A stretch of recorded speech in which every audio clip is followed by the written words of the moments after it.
There's been lots of talk recently about the punishments that the Capitol rioters are receiving.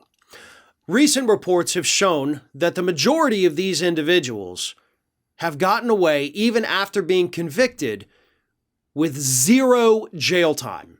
None.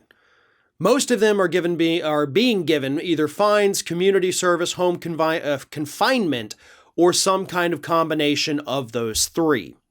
Now, we have seen multiple individuals obviously sentenced to prison. The one individual who assaulted the police officer with the fire extinguisher got the longest prison sentence yet, roughly 6 years. But those are anomalies. That's not the norm. Most people are getting away with no prison time. And now that the public is aware of this, a new poll out this week from the Washington Post shows that a majority of Americans, albeit a slim majority, 51%, believe that the punishments being handed out to these Capitol rioters are not harsh enough. Again, it's only 51%, so within the margin of error, you fall below half. But most Americans do say, why are we not going harder on these individuals?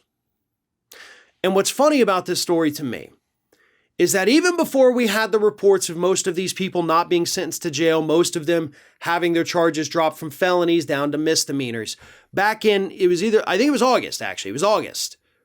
Early August. The judges that were overseeing these cases were getting annoyed with prosecutors because the prosecutors, before the trial would even begin, would already lessen the charges against the individuals. And the judges overseeing these cases, who have no control over that part of this, were growing annoyed.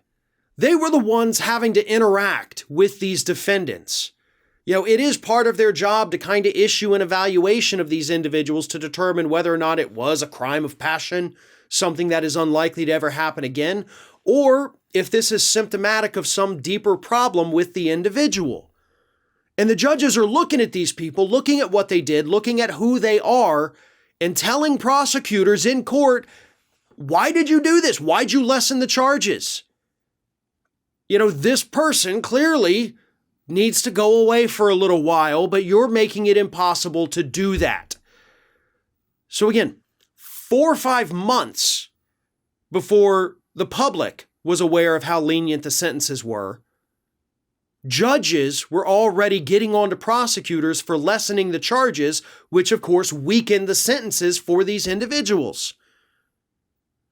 And of course, recent reports have also shown us that the Trump-appointed judges overseeing the cases are handing out far more lenient sentences than the Obama-appointed judges overseeing the cases.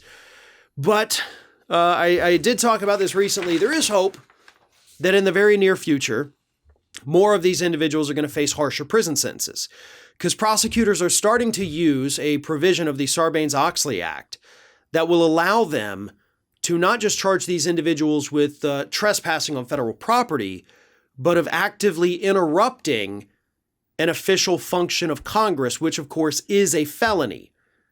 And according to Sarbanes-Oxley, carries a 20-year prison sentence.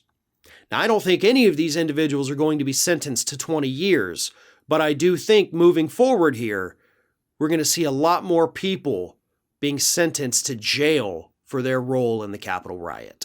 Thanks for watching, and if you like what you saw, make sure you subscribe to our YouTube channel for fresh content every single day of the week. Just smash that subscribe button, and of course, don't forget to like, comment, and share the video.